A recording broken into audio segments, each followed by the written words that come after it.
Okay, so this is the solution for your seat work in beam deflection using the double integration method. So dito sa problem na to, we reverse the loadings. Okay, so this is now the point A, B, C, and D. Pero yung letters niya lang is di ba? Na reverse.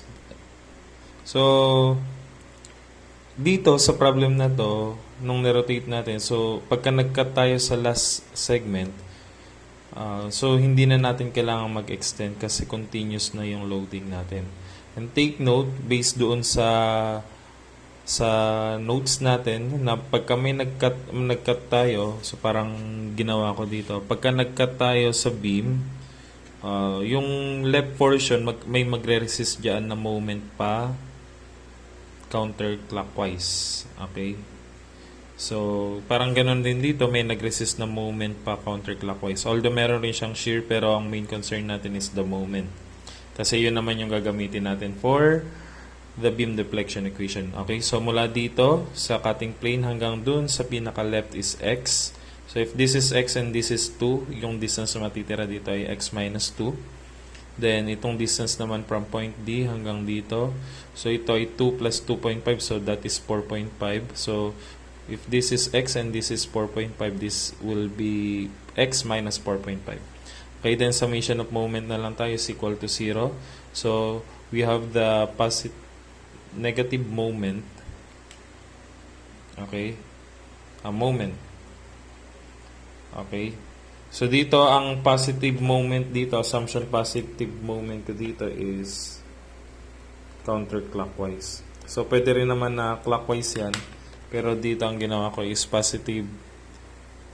Assumption positive is counterclockwise. So, lahat ng counterclockwise. So, ano pa yung counterclockwise? 10 times, ano yung distance mula dito hanggang doon pag umikot? 10 times x minus 4.5. Tapos, 20 times x minus, ilan tong distance na to? X minus 2, kaya x minus 2 yun. Tapos yung centroid pa niya na x minus 2 over 2, kaya naging ganyan. Tapos, we have 50 times x minus 125. Yung 125 na yun. So, ito yung rotate na siya ng clockwise. So, opposite siya dun sa inassume nating direction. So, 125 times x minus 2 is equal to 0. Okay, so, i-simplify nyo na lang yan. So, yun na yung magiging moment equation. Then, integrate nyo. So, x squared over 2. So, magiging ganyan. Then, ito kaya naging 5 kasi raised to 2 over 2. So, 10 over 2 becomes 5, di ba? So, raised to 3 over 3. 50x squared over 2. What is 50 over 2? That becomes x squared.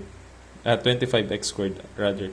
So, plus C1. So, that becomes the rotation equation. Then, integrate nyo pa ng isang beses. That becomes the deflection equation.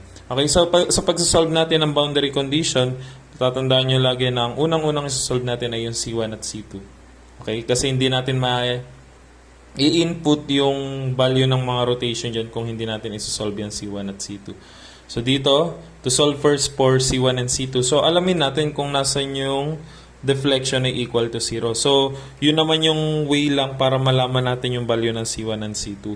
So, if this is our Cartesian plane, so ito yung Cartesian plane natin. So, this is 0, 0 sa Cartesian plane. So, this is now the x-axis. And hanggang doon, yan naman yung y-axis natin. So, imagine niyo nasa first quadrant kayo ng Cartesian plane.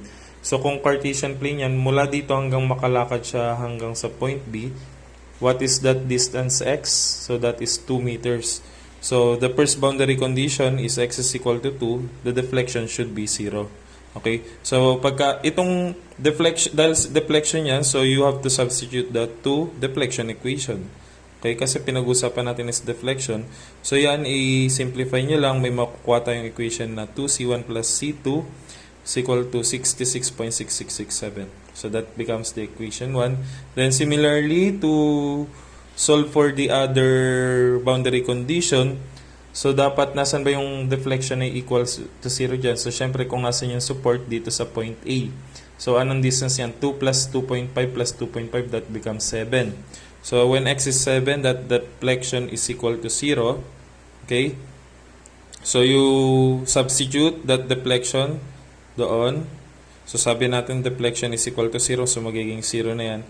Then, 125 over 6 times 7 minus 2. So, sinimplify ko na. Naging 5 na yan. Tapos, 7 minus 4.5. So, magiging 2.5. So, yan. Hanggang sa isimplify nyo yung equation. May mabubuo tayong equations. 7C1 plus C2. Then, lahat ng constant, ilipat nyo na sa kabila kasi 0 na to eh. So, ang lalabas ay 801.0417. Okay? So, dito, pwede nating isolve yung 2 equation, 2 unknowns. Gamit yan. So, dito sa calculus natin, meron yung technique. So, punta tayo sa mode. Sabi niya dito is mode 5.1.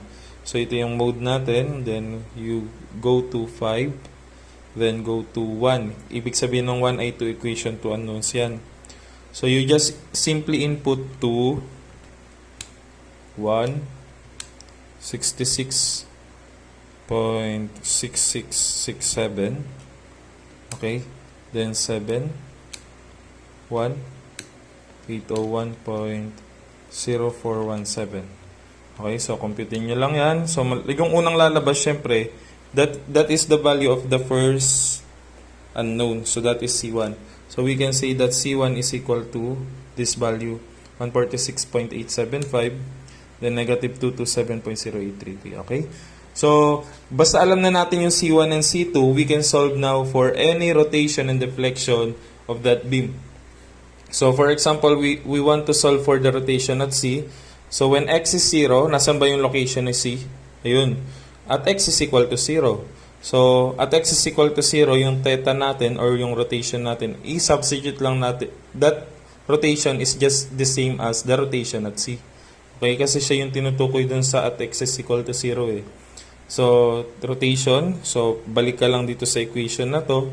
Tapos, substitute mo yung x is equal to 0. Di ba? So, magiging 0 yan. Ang matitira ay yung positive, yung constant, which is 146.875. So, that theta C is equal to 146.875. Ano ba yung na-solve natin dun sa ano?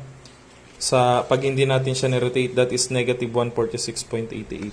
So, talagang ano yan, talagang mag-iiba sila ng sign. Parang wala yung pinagkaiba dito kasi sa theta A. So, for example, ang theta A natin, ang rotation natin dito ay mula sa original, nag-rotate siya ng ganyan. What is this rotation? This is counterclockwise. Pero pagdating naman dito, dahil ni-rotate natin siya, so ang rotation nito ay ano yan?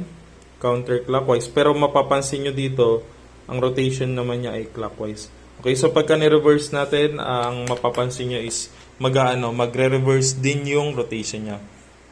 Okay, so yun lang, substitute nyo yung theta C, 146.88. So same ng sagot, pero negative lang yung direction ng isa.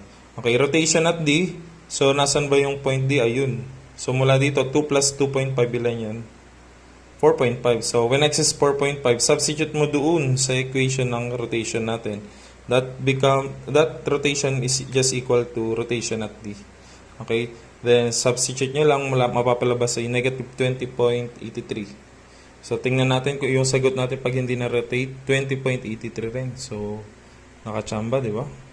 Okay, so mapapansin nyo magkaiba sila ng direction. Ito ay negative, ito ay positive.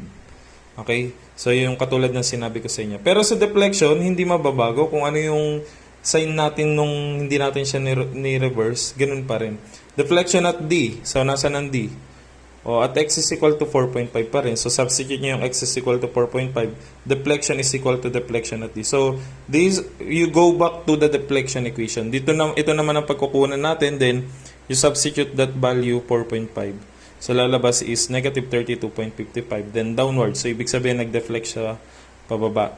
Then, rotation at A. So, para ma-solve naman yung rotation natin sa A. So, yan. Ang mangyayari naman dyan, ano yung value ng x dyan? 2 plus 2.5 plus 2.5. So, when x is equal to 7 na, the theta is equal to theta 8. Then, substitute nyo lang rin dito sa equation na to. So, pagka sinubstitute natin yan, ang lalabas ay 36.46. Okay, ilan ba yung na-solve nating theta A? So, negative 36.46 yon. Ito naman ay positive. So, talagang mag-aano siya, magre-reverse lang. Okay? So, mapapatunayan naman yan kasi 'di ba ang rotation natin dito ay magiging ganyan, samantalang dito naman ang theta e natin ay magiging ganyan. So, napatunayan natin na pare-parehas lang ang sagot, 'di ba? Okay. So, parehas lang kahit i-reverse natin.